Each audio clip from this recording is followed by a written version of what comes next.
नमस्कार साथियों। आज का जो विषय है बिहार विधानसभा चुनाव 2025 के ऊपर जो कि होने वाला है। हमारे साथ है संतोष मिश्रा जी, जो कि एक जाने माने लेखक है।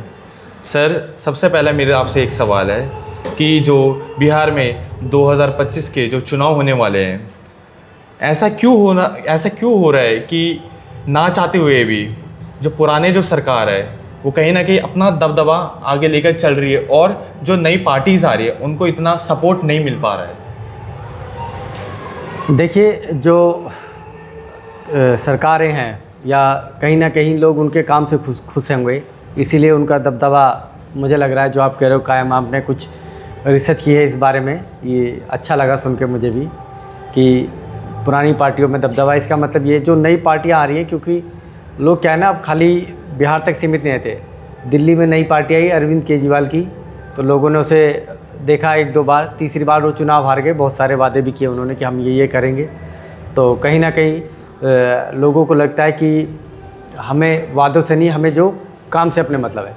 तो जो एनडीए की सरकार है वहाँ पे बिहार में, तो मुझे लगता है कहीं ना कहीं इन चीज़ों को उसको फ़ायदा होगा जो उन्होंने काम किया होगा। तो ये मेन विषय हैगा। तो सर, अगला सवाल मेरा आपसे ये है कि जो बिहार का जो युवा है वो कई तरह की समस्याओं में फंसा हुआ है, जैसे पलायन की समस्या, शिक्षा की समस्या, रोजगार की समस्या। तो जो नई सरकारें आएंगी, क्या वो युवाओं की इन परेशानियों को भी हल कर पाएगी? देखिए, कहीं ना कहीं जो समस्या है पलायन की, ये चीज़ें तो रहती ही हैं और राज्य से थोड़ा बिहार में ज़्यादा है। लेकिन मुझे लगता है जो पहले से अभी पलायन हुआ है वो कहीं ना कहीं कम हुआ है। दूसरा, जो हम बात करें शिक्षा की, कि शिक्षा जो बिहार के युवा लोग हैंगे वो पढ़ने में कहीं ना कहीं बहुत होशियार हैं, और जो उसका फ़ायदा होता है कहीं ना कहीं आप अगर सही ढंग से जानकारी निकालोगे तो वो, मैं कई ऐसे लोगों को जानता हूँ जो IAS IPS हैंगे, और उनसे बात करने पे पता चलता है कि वो उन्होंने बहुत मेहनत की है जी, और पढ़ाई में बहुत कंसंट्रेट किया है, उन्होंने पढ़ाई को बहुत सीरियस लिया है। तो जिस शिक्षा की बात होती है, फिर उन्होंने जाके जब आप चीज़ों को सुधारने में लगो तो थोड़ा समय लगता ही है, क्योंकि जब कोई बिल्कुल ही चीज़ ख़राब मिले तो उसको ठीक करने के लिए बहुत समय लगाना ही पड़ता है। तो वो चीज़ें कहीं ना कहीं हुई हैं और पहले से शिक्षा में बहुत सुधार हुआ है बिहार में।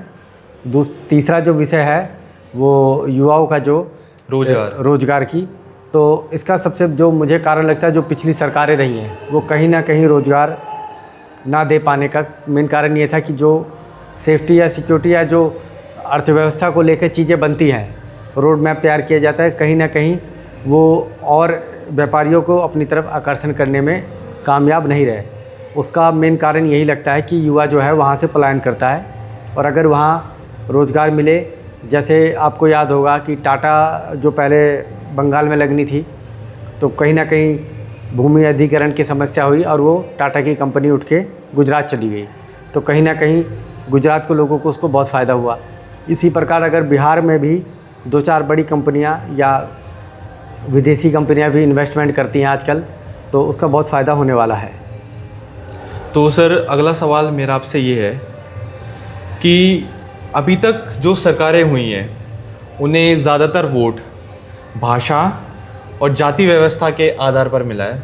ऐसा हमें लोगों से सुनने को भी मिला है कि मैं किसी का नाम नहीं ले रहा, मैं सिर्फ एक जनरल बात कर रहा हूँ कि भाषा और जाति व्यवस्था के आधार पर उन्हें वोट की प्राप्ति हुई है और वो जीत पाई है। उन्होंने काफ़ी वादे भी करे, लेकिन सबसे पहले तो उन्होंने शिक्षा व्यवस्था की बात करी जो कि पूरी नहीं कर पाए।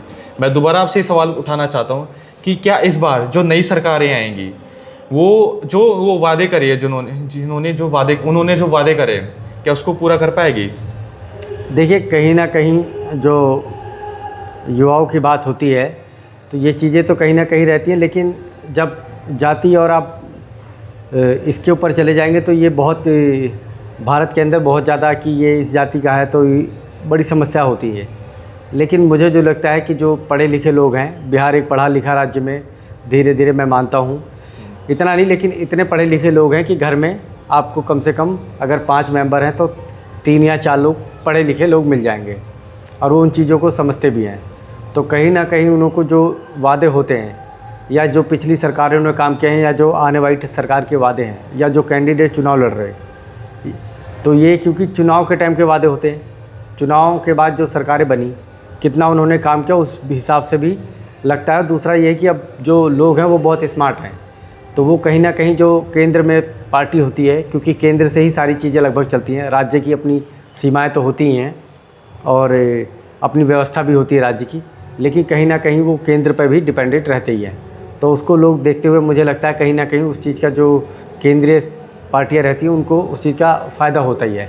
इसीलिए जो एनडीए की दूसरी ये सरकार बनी है बिहार में, गठबंधन में एनडीए की, तो उसका फ़ायदा होता ही है कहीं ना कहीं।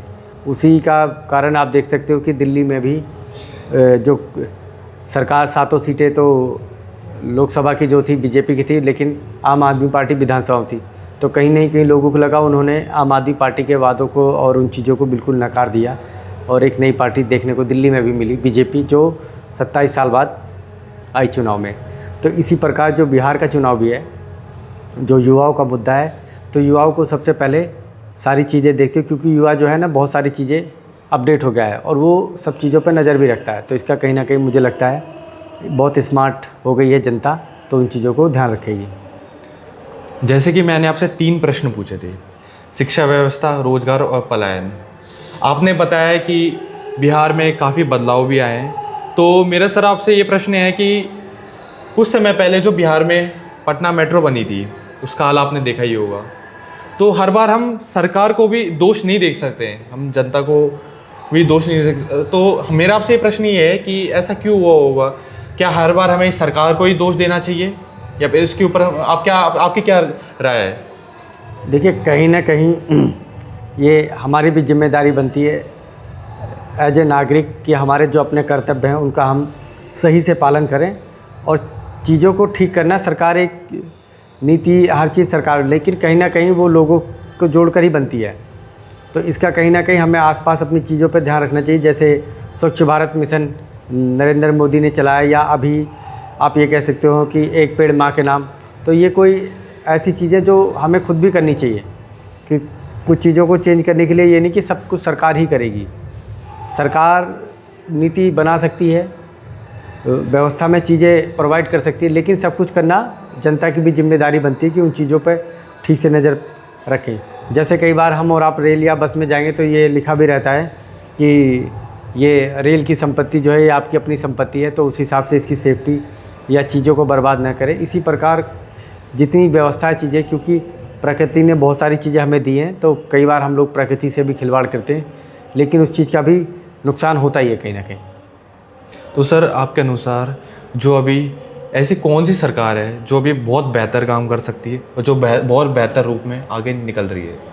देखिए जो बिहार को देखते हुए मुझे लग रहा है कि कहीं ना कहीं एनडीए की सरकार जो है, केंद्र में भी सत्ता है उनको, तो बिहार की जो जनता है वो कहीं बहुत स्मार्ट है और वो कहीं ना कहीं नीतीश कुमार को इसका फ़ायदा या बीजेपी को भी इसमें फ़ायदा मिलेगा, क्योंकि और तीसरी गठबंधन उनका जो अपना जो क्षेत्रीय पार्टियां 2 और भी हैं उनके साथ, चिराग पासवान जो युवा नेता हैं उनकी, वो भी 29 सीटों पर चुनाव लड़ रहे हैं, तो उनको भी इस चीज़ का फ़ायदा कहीं ना कहीं मिलेगा और जीतन राम मांझी को भी इसका फ़ायदा मिलेगा, क्योंकि केंद्र में सरकार होने का बहुत फ़ायदा होता है।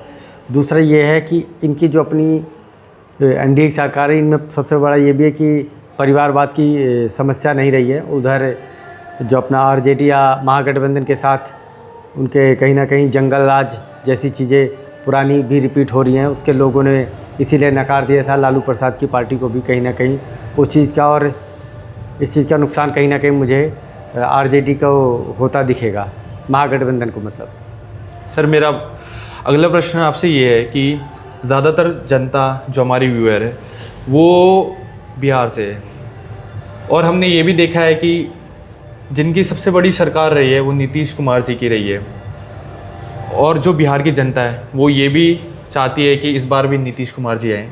तो आप कुछ ऐसे तथ्य, आप कुछ ऐसे कारण बता सकते हैं जिससे नीतीश कुमार जी को सरकार में वापस आना चाहिए?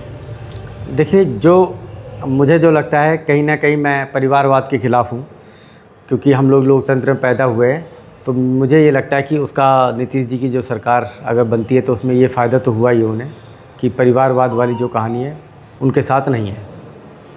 तो सर वीडियो के अंत में मैं आपसे एक और मतलब अंतिम प्रश्न पूछना चाहूँगा कि जनता को आप क्या संदेश देना चाहते हैं? देखिए, जनता को मेरा यही संदेश रहेगा कि कम से कम अधिक से अधिक और जागरूक होकर वोटिंग करें, क्योंकि वोटिंग आपका राइट है और जितनी अधिक वोटिंग होगी सरकार आपकी बनाने में आपको फ़ायदा होगा। वोटिंग बहुत ज़रूरी है जी। ज़्यादा से ज़्यादा वोटिंग परसेंटेज बढ़ाने की कोशिश रहती है। चुनाव आयोग अपनी तरफ से कोशिश करता है, लेकिन मेरा भी हर युवाओं से और नागरिकों से अनुरोध है कि वो वोटिंग परसेंटेज पर थोड़ा ध्यान दें और बढ़ाएं ज़रूर, वोट ज़रूर डालने जाएं। ये हमारा अधिकार है। तो साथियों, जैसा कि आपने सुना, बिहार विधानसभा 2025 में संतोष सर का इस बारे में विचार।